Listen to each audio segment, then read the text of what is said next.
प्रधानमंत्री नरेंद्र मोदी ने पश्चिम बंगाल में 4 जनसभाओं को संबोधित किया। एक जनसभा आपने अभी देखी जिसमें टीएमसी पर जोरदार निशाना साधते हुए नजर आए और 3 और भी जनसभाओं में इसी तरीके का रुख प्रधानमंत्री का रहा। बंगाल की धरती से 5 गारंटियां भी उन्होंने दी है। एक रिपोर्ट आपको दिखाते हैं।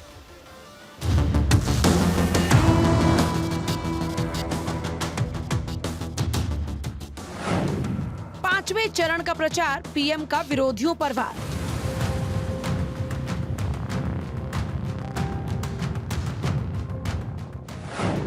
पश्चिम बंगाल में मोदी, टेंशन में दीदी।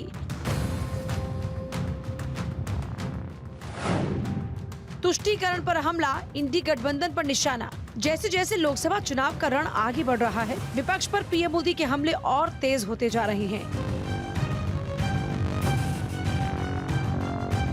रविवार को पीएम मोदी ने ममता बनर्जी के गढ़ पश्चिम बंगाल में एक के बाद एक 4 जनसभाएं की और टीएमसी पर जमकर निशाना साधा। पीएम मोदी ने कहा, बंगाल में सरकार रामनवमी नहीं मनाने देती और राम का नाम नहीं लेने देती। इसके साथ ही पीएम मोदी ने बंगाल में दे दी 5 गारंटी। पहली गारंटी, धर्म के आधार पर आरक्षण नहीं। दूसरी, SC ST OBC का आरक्षण खत्म नहीं होगा। तीसरी, रामनवमी मनाने से कोई रोक नहीं सकता। और चौथी गारंटी, राम मंदिर पर सुप्रीम कोर्ट का फैसला कोई पलट नहीं सकता। पांचवी गारंटी, CAA कानून को कोई रद्द नहीं कर सकता।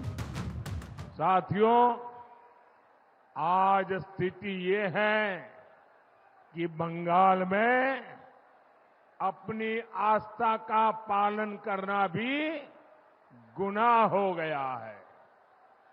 बंगाल में टीएमसी सरकार राम का नाम नहीं लेने देती।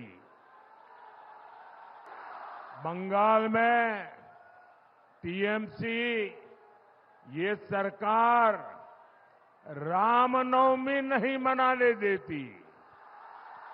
5 गारंटी दे रहा हूं, जब तक मोदी है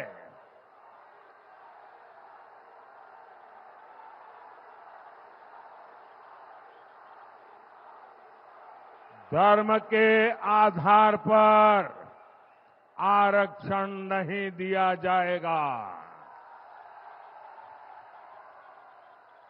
दूसरी गारंटी, जब तक मोदी है SC ST OBC का आरक्षण कोई खत्म नहीं कर पाएगा। तीसरी गारंटी, जब तक मोदी है रामनवमी मनाने से, भगवान राम की पूजा से कोई आपको रोक नहीं पाएगा। चौथी गारंटी, जब तक मोदी है राम मंदिर पर सुप्रीम कोर्ट का जो फैसला है, उस फैसले को कोई पलट नहीं पाएगा।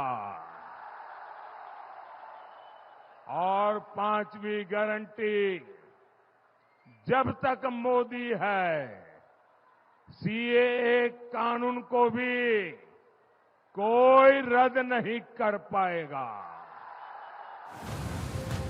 प्रधानमंत्री मोदी ने भ्रष्टाचार को लेकर भी ममता बनर्जी को घेरा और कहा कि मोदी बंगाल में हुई लूट की पाई पाई का हिसाब लेगा। ये जो नोटों के पहाड़ निकल रहे हैं, इनके मालिकों को छोड़ा नहीं जाएगा। इसके साथ ही पीएम ने पश्चिम बंगाल के लोगों से कहा कि कोई भी भ्रष्टाचारी बचने वाला नहीं। जो करोड़ों रुपए बरामद हो रहे हैं, इनको गरीबों को देने के लिए मोदी रास्ता खोज रहा है। कुछ साल पहले टीएमसी सरकार पर CAG की रिपोर्ट आई थी। आप कल्पना कर सकते हैं कि उस रिपोर्ट में क्या कहा गया? उस रिपोर्ट में कहा गया है कि टीएमसी सरकार ने 2,30,000 करोड़ रुपए का कोई हिसाब ही नहीं दिया है। ये बहुत बड़ा घोटाला है। साथियों, टीएमसी कितनी भ्रष्ट पार्टी है, इसका एक और बहुत बड़ा उदाहरण है टीचर भर्ती घोटाला। इस घोटाले के लिए ओएमआर सीट्स को चलाया गया, फर्जी इंटरव्यू लिए गए और कोर्ट को भी कहना पड़ा कि घोटाले के पीछे सरकारी मशीनरी है। ये हाल बना दिया है टीएमसी ने हमारे बंगाल का। पश्चिम बंगाल में बीजेपी का विशेष फोकस है और पार्टी भी बंगाल में लगातार मजबूत होती जा रही है। 2019 के लोकसभा चुनाव में बीजेपी ने 18 सीटें जीतकर सबको चौंका दिया था। इस बार बीजेपी को उम्मीद है कि वो पश्चिम बंगाल में बेहतरीन प्रदर्शन करेगी और राज्य की 42 लोकसभा सीटों में से 35 से ज्यादा सीटों पर जीत हासिल करेगी। लिहाजा पीएम ताबड़तोड़ जनसभाएं कर रहे हैं और बीजेपी उम्मीदवारों के पक्ष में वोट अपील कर रहे हैं। Bureau report, Bharat 24।